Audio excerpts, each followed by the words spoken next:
Well, as I alluded to last segment, I am going to finally start working on this thing. First step towards getting it done is very cliche, but basically just start digging into it. So I'm going to rip the hood off, get the glove box torn apart to get the DME out, and then I'm going to start draining all the fluids. I'm going to pull an oil sample on this too, just to make sure I have analysis, because this engine might just end up getting sold off, and I want to at least have some sort of conclusive data for that. Otherwise, just so I know before I put it away. But yeah, pretty straightforward, honestly, ripping it apart, catalog everything, make sure it stays kept track of. I'm sure I'll be doing more 24 valve swaps in E30s yet. Yeah, just not in this car, not anymore. Well, hood's off. I'm gonna start the fluid draining now, and then I'll go inside, take the DME out, get the harness on the engine, start taking off the intake stuff. I'm probably gonna pull the entire intake all the way off just to get a little bit better room. These are actually really easy to extract due to the fact that they have a front sump oil pan. Not decided if I'm going to pull the trans out with the engine or not. It's a pretty tight squeeze, so I think I'll probably end up pulling the trans off underneath.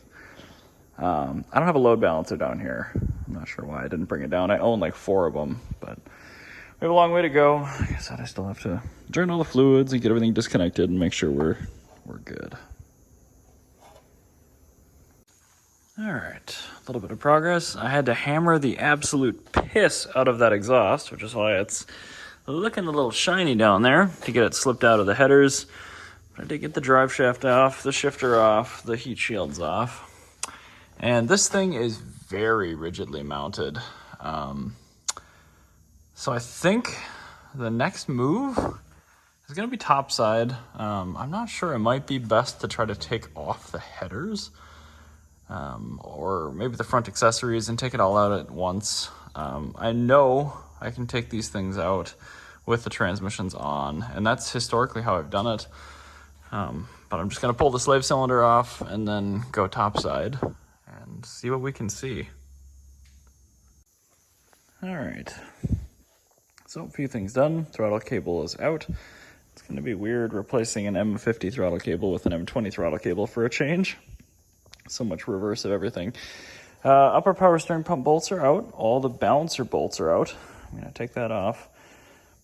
Hopefully it'll give me enough clearance to get everything out nice and smooth. Heater lines the clamps are at least loosened. I get my pry bar back there and I get them taken off. Lower motor mount nuts are off. I'm going to pull the power steering reservoir. Then I'm going to come up in the air. It's interesting. I know these are Euro hoses, but these are 4 years old. And they already look like that. That's incredible. These things have a rough life. What else? I'm going to leave the IX booster. It's just a better booster than the stock one. Oh yeah, took out the power cable. I had harness taped everything together, so I just took a razor blade and cut across the nice thick power wire gently a few times. Came right off. Yeah, the goal for underneath, take off the pan mount bolt for the power steering pump. Make sure the reservoir is down and out of the way. Take off the fuel lines from the car. Those are going to have to come off with the engine. We'll see what else becomes obvious once that's done. I think, still going to pull the intake because I need access to the rear ear on the engine block to get the engine out. Just remembered that. So I guess I'll pull the intake off before I go up with the car. So I have no idea how this ran as well as it did, because the MAF was pretty much doing nothing. That hose is shot. Also, running through the wrong place in the spider hose. This was worked on by another mechanic, one that did not know what they were doing. And you couldn't help but notice that that is loose too. This poor car, man. The tune's probably totally fine. Oh, God. This is why you want end-to-end control on anything you work on when it comes to an old swap BMW. But at least we can get access to the eyelet back there now, which is great. I actually have a little bit more engine mobility now, which is cool too. So I can go through and make sure the heater hoses are fully dealt with. This has been like ground smooth. I don't even think the heat would have worked. Oh, yeah, that was pinched off. Oh, gross. Well, I'll let this finish draining. Awesome. Okay. And then, yeah, like I said, power steering reservoir, pump. Guess I'll leave the alternator on. No sense in taking that off. Header, we'll see. It looks like it's actually pretty easy to rip it off. But basically just start lifting until something gets tight and then take that off and work your way up. With the balancer off and the power steering pump off, we actually have a lot of room to work with. So I'm optimistic we can get it out either way. But that's the gist. That's the plan. Actually, a little bit of a yikes. The DME has no cover on it at all. Oh well, all right.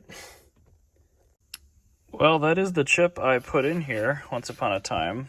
This actually is a blue label DME from the M3. This is not a 413 red label. It doesn't make any difference, but okay. So that's at least promising. So with some new pipes and hoses, this might have actually run okay. But now I have to disconnect my fancy schmancy tachometer wire, which is black wire here. And I think that's pretty much it. Everything else just shove right back on through the firewall. So everything's loosened up and removed to the point where I can get the picker in here and at least pull it off the mounts and forward a little bit and see what we can potentially get out of here. Yeah, so I guess that's really all there is left to do it. You can see we have a lot of room with the balancer off. The snout of the crank really doesn't get in the way very much at all. Yeah, lots of room for activities when there's no radiator. Well, that wasn't too bad. The key really is just nose up to the sky. The pan actually comes out right over here instead of straight ahead, but pretty good. Nothing got too beat up. Pretty happy with that. Whew, there's a lot of manual labor though. So we got about 8 or 9 inches of snow overnight and just drove the beater Unicorn V6 back down here, not to be confused with the V6 engine, but version 6.0. It has not great tires on it, but it did make it down here just fine, even in the pretty dense snow.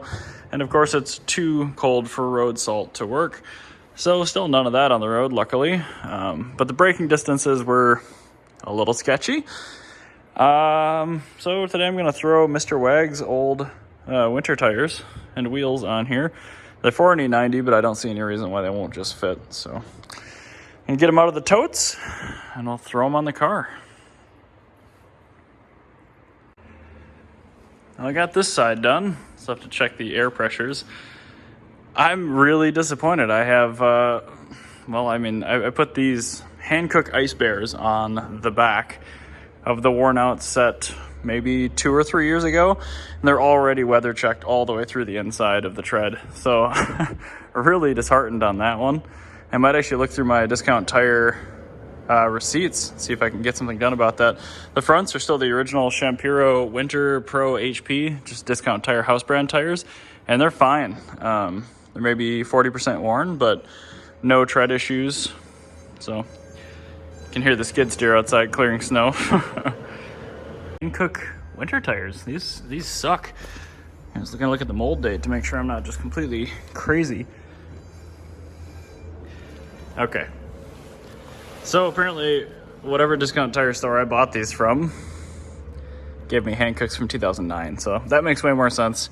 Never mind. It's probably okay to buy Hankook tires. They should never last 11 years. I'll have to burn these up because they are going to be worthless for anything except highway driving. I'm going to have to take a spare tire and jack with me on this trip. I don't really trust these. That sucks. I got so few miles out of these.